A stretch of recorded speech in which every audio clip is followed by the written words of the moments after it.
بسم اللہ الرحمن الرحیم۔ ہماری آج خوش قسمتی ہے کہ ہم نے جو مشائخ اعظام اور پیران اعظام کی ایک سیریز شروع کی تھی، ان میں آج سید محمد عباس شاہ صاحب، سجادہ نشید خانقاہ سلامیہ، چک نمبر 6 DB، تحصیل پپلاں، ضلع میاں والی، انہوں نے آج اپنے بہت ہی قیمتی وقت میں سے چند منٹ نکالے تو ہمیں ٹائم دیا، تو ان کا بہت بہت شکریہ، مہربانی۔ سب سے پہلے ہم ان کے جو بزرگ ہیں، مثلا دادا جان وغیرہ، ان کے حوالے سے، تعارف کے حوالے سے پوچھیں گے۔ شاہ صاحب قبلہ، آپ کے جو دادا جان ہیں یا بزرگ ہیں، ان کا کیا اس میں گرامی تھا؟ ان کو کہاں سے خلافت ملی؟ وہ کہاں رہتے ہیں؟ اور ان کا مزار شریف اگر کوئی حاضری دینا چاہے، چونکہ ہمارے جو سامعین ہیں اس میں یورپ، امریکہ، UK کے زیادہ ہیں، وہ لوگ بھی ہیں، تو اگر حاضری دینا چاہیں تو کہاں ہے ان کا مزار وغیرہ، تو تھوڑا سا گائیڈ کا تعارف کرا دیں۔ جی، بسم اللہ الرحمن الرحیم۔ آج ہمارے پاس جو ہے علامہ اظہر سعید الازہری UK سے تشریف لائے۔ اپنی جو ہے انہوں نے چینل ہے TV 63 کی ٹیم کے ساتھ، میں ان کا مشکور ہوں کہ یہ میرے پاس آئے ہیں، اور جس حوالے سے انہوں نے گفتگو کی اور یہ اپنا شروع کیا ہے سلسلہ، یہ بہت ضرورت ہے آج کے دور کی کہ مشائخ اعظام کے بارے کے اندر ہمیں معلومات مل سکے، جہاں جہاں دور تک انہوں نے اللہ کا اور اللہ کے رسول کے پیغام کو پہنچایا ہے۔ تو میں اب آپ کے سوال کی طرف آتا ہوں کہ آپ نے جو سوال کیے، ہمارے جو دادا جان ہیں ان کا نام جو ہے وہ سید عبدالسلام شاہ صاحب رحمۃ اللہ علیہ ہیں، اور یہ ہمارا جو سلسلہ ہے، الحمدللہ ہمارے بزرگوں کو چاروں سلاسل میں خلافت ملی تھی، تو اس چاروں سلاسل کے حوالے سے جو ہے وہ سلسلے چاروں ہی ہمارے دادا جان جو ہے وہ لے کر چلے ہیں۔ بیسیکلی جو ہے انہوں نے جو تعلیمی اپنا جو سلسلہ شروع کیا، وہ جو ہے اپنا سہارنپور کے اندر جو ہے مدرسہ مظاہر العلوم سے فارغ التحصیل تھے، اور بہت ساری خدمات کے ساتھ بہت زیادہ وقت جو ہے وہ اپنے پیر و مرشد کے صحبت میں انہوں نے گزارا ہے۔ پھر اسی کو آگے جو ہے وہ کنٹینیو رکھتے ہوئے جیسے جیسے ان کی ڈیوٹیاں لگتی گئیں، اور ان کے جو بزرگ ہیں، ان کے پیر و مرشد نے جیسے جیسے ان سے کام دین کا لیا، وہ اس طرح ٹریول کرتے گئے، سفر کرتے گئے، اور وہاں پہ جا کے اپنی خدمات کو جو ہے وہ سر انجام دیتے رہے۔ اسی طرح پھر جو ہے جب پارٹیشن ہے پاکستان کے حوالے سے، اب ہم کیونکہ اس وقت ڈسٹرکٹ میاں والی میں رہائش پذیر ہیں، تو یہاں پہ بھی انہوں نے ایک دین کا بڑا ایک کام کیا ہے، اور الحمدللہ ان کے جو ہے خلافت میں اور ان کے مریدین میں کافی علماء کرام بھی ہیں، مفتیین کرام بھی ہیں، پیران اعظام بھی ہیں، جنہوں نے انہیں سے صرف بیعت نہ کی تو صحبت حاصل کی، اپنے جو روحانی سلسلہ ہے، جیسے ہمارا سلسلے کا جو طریقہ ہے وہ ذکر اذکار کا ہے کہ ہم اللہ کے ذکر جو ہے وہ لطائف پہ کرواتے ہیں، کہ جو ہمارے جسم کے ایک روحانی طور پہ لطائف ہیں، ان لطائف پہ ذکر ہوتا ہے، اور وہ جو ہے وہ صحبت کے بغیر جو ہے وہ اپنے شیخ کی صحبت کے بغیر ممکن نہیں ہے، کیونکہ اس لطیفے کا سبق لینا اور پھر جو ہے اس کی توجہات حاصل کرنا اور پھر اس پہ اپنا جو ہے اللہ کے ذکر کو کرتے رہنا، تو اس سے جو ہے وہ روحانی انسان کی بڑی ترقی ہوتی ہے۔ تو پھر جب یہاں پہ اپنا آئے اس حوالے سے، تو انہوں نے مسجد کا سب سے پہلے جو ہے نا وہ کام کیا، اور اس پورے علاقے میں جو ہمارا ایک قریب کا علاقہ ہے، اس پورے علاقے کے اندر مسجد میں انہوں نے یہاں پہ جو تعمیر کی، خود انہوں نے بنیاد رکھی، اور جمعے کا جو ہے اس وقت کدھر کہیں قریب میں جتنے بھی ہمارے قریب قریب علاقے ہیں اس میں جمعہ نہیں ہوتا تھا، انہوں نے پھر آ کے یہاں پہ جمعے کا کام شروع کیا، جمعہ، اور بڑی دور دور سے لوگ جو ہے وہ جمعہ پڑھنے کے لیے آتے تھے۔ پھر ان کا اعتکاف کا سلسلہ یہاں پہ تھا لوگوں کا، اور وہ ان کو جو ہے یہاں پہ اعتکاف میں بیٹھتے تھے لوگ آ کے، اور ان کا ایک سلسلہ آج تک کچھ نہ کچھ اس کا حصہ الحمدللہ ہمارا چل رہا ہے،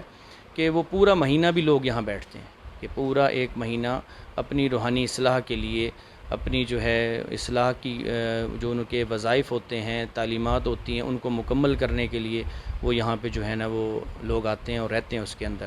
تو یہ سلسلہ الحمدللہ ہمارا جو خانقاہ اسلامیہ کے حوالے سے قادری مجددی ہم چل رہے ہیں، اور پھر ان کی جو خاص طور پہ نسبت تھی وہ حضرت احمد مجدد سرندی رحمۃ اللہ علیہ سے تھی۔ ان کا تعلق کیونکہ ہمارا جو ہے وہ ان کے گدی نشین کے حوالے سے، اور پھر وہ سلسلہ ان کے بزرگوں سے ہوتا ہوا، کیونکہ اس نسبت کے ساتھ ہمارا تعلق جو ہے ان کے ساتھ محبت کا، عقیدت کا، اور ایک مرشد کا تعلق ہے ان کے ساتھ، یہ ہمارے وہ بڑے بزرگ ہیں۔ اور الحمدللہ ہمارا جو نسبی سلسلہ ہے، ہم سادات خاندان سے تعلق رکھتے ہیں، اور ہمارا تعلق جو ہے حضرت علی کرم اللہ وجہ العظیم کے بعد حضرت زین العابدین رضی اللہ تعالی عنہ سے جا کے ملتا ہے، اور یہ جو سلسلہ ہمارا سادات کا ہے الحمدللہ اسی طرح یہ جڑ جاتا ہے آگے جا کے۔ اور اس کے اندر ایک بڑی ہی خاص بات میں آپ کی گوش گزار کرتا چلوں کہ ہمارے جو دادا پیر سید عبدالسلام شاہ صاحب رحمۃ اللہ علیہ، ان کی جو بیعت تھی نبی علیہ الصلوۃ والسلام سے لے کر ان تک، وہ 33ویں آدمی ہیں۔ بادست بیعت جو ہے وہ 33ویں ہیں، اور ہمارے والد صاحب وہ 34ویں تھے، اور الحمدللہ ہم 35ویں نمبر پہ ہیں اس کے اندر۔ یعنی یہ جو ہمارا باقاعدہ جو بادست بیعت ہوتی ہے نا، اس کے حوالے سے جو آ رہا ہے، یہ بھی ہمیں الحمدللہ سعادت ہے اس خاندانی نسبت سے بھی اور طریقت کی نسبت سے بھی۔ تو ابھی اس کے بعد پھر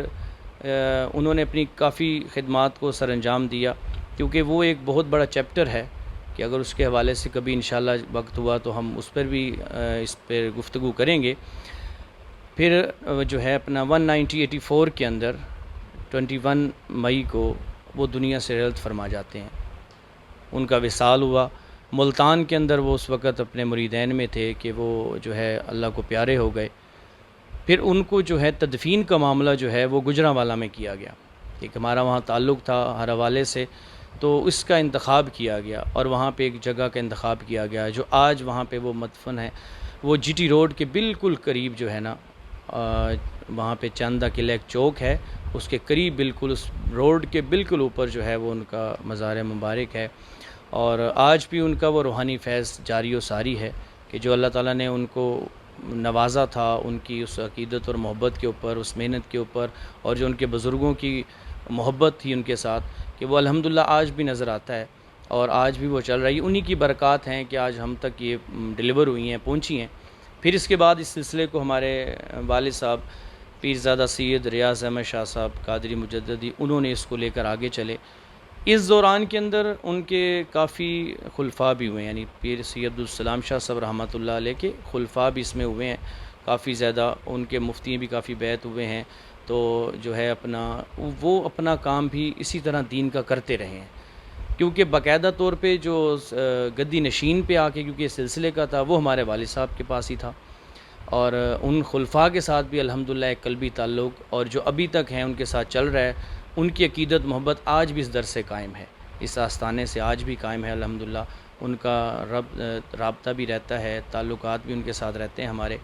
پھر ہمارے والد صاحب کی بھی خدمات جو ہیں وہ بہت زیادہ ہیں کہ لوگوں کو دین کی طرف راغب کرنا، اور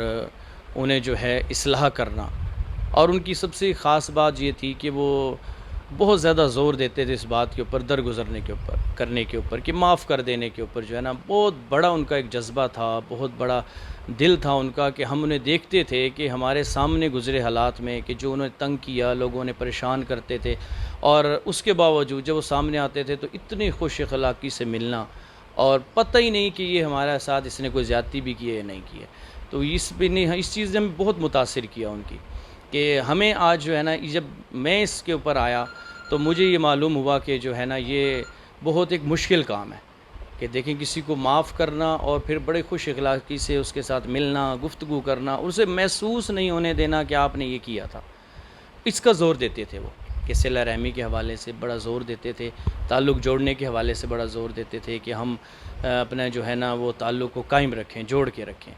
اور اسی کی آج یہ جو ہے ساری خدمات کا یہی نتیجہ ہے کہ الحمدللہ اللہ تعالیٰ نے ہمیں اس ڈیوٹی کے لیے جو ہے وہ اس کا انتخاب کیا، اور ہم اس ڈیوٹی کو اپنی کر رہے ہیں، وہ کہ ہم اس قابل نہیں ہیں، لیکن جو ہمارے سے ڈیوٹی ہو رہی ہے اس کو الحمدللہ ہم پورا کرنے کی اپنی کوشش کر رہے ہیں۔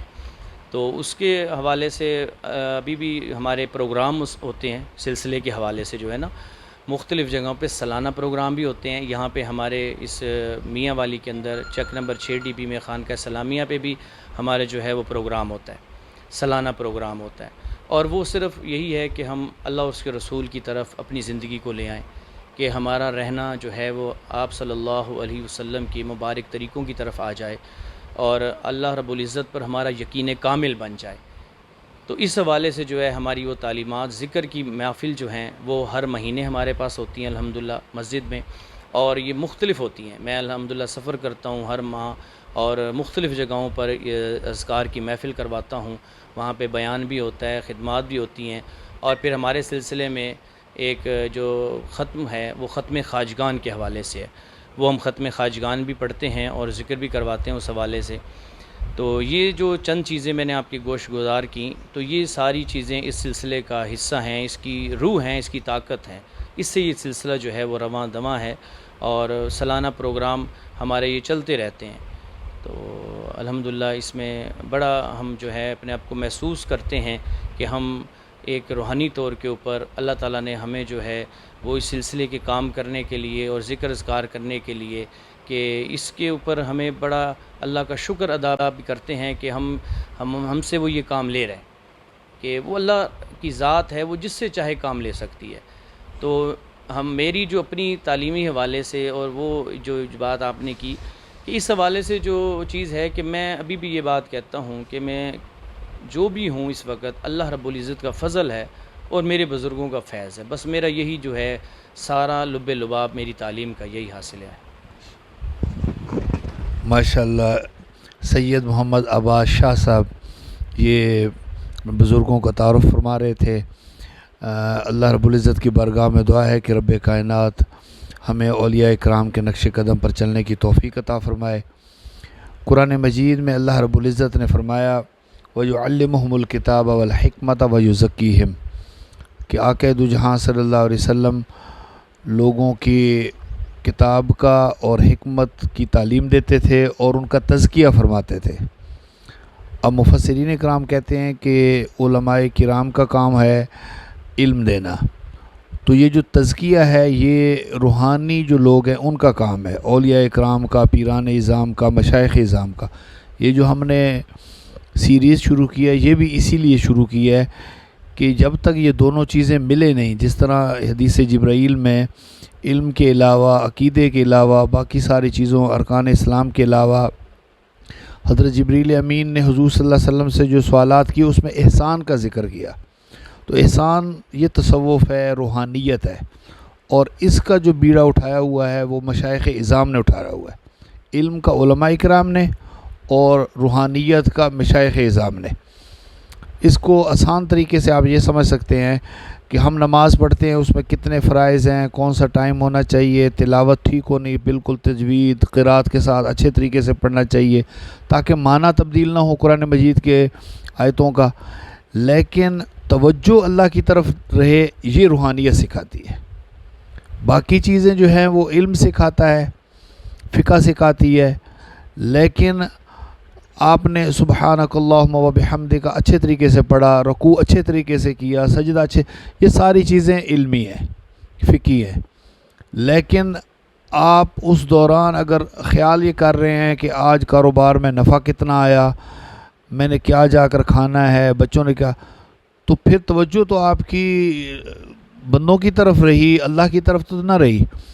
اللہ کی طرف توجہ کرنا یہ جو ہوتا ہے اولیاء کرام مشائخ اعظام کا کام ہوتا ہے کہ اگر آپ اللہ کی نماز پڑھ رہے ہیں تو توجہ بھی اللہ کی طرف ہو. تو یہ دونوں چیزیں مل کر پھر انسان جو ہے وہ کامل انسان بنتا ہے اور اس کی عبادت کامل عبادت بنتی ہے. آپ سے گزارش ہے کہ آپ اس کو فارورڈ کریں، شیئر کریں اپنے فیس بک میں، سوشل میڈیا میں، واٹس ایپ گروپس میں. اس میں جس کو بھی فائدہ حاصل ہوگا تو آپ کو اس دنیا میں سے جانے کے بعد بھی قبر میں بھی فائدہ حاصل ہوتا رہے گا. کوئی بھی انسان کی زندگی اگر تبدیل ہوتی ہے، متاثر ہوتا ہے، اسلام کا علم حاصل ہوتا ہے، تو یہ نہیں کہ اس دنیا میں فائدہ ہوگا بلکہ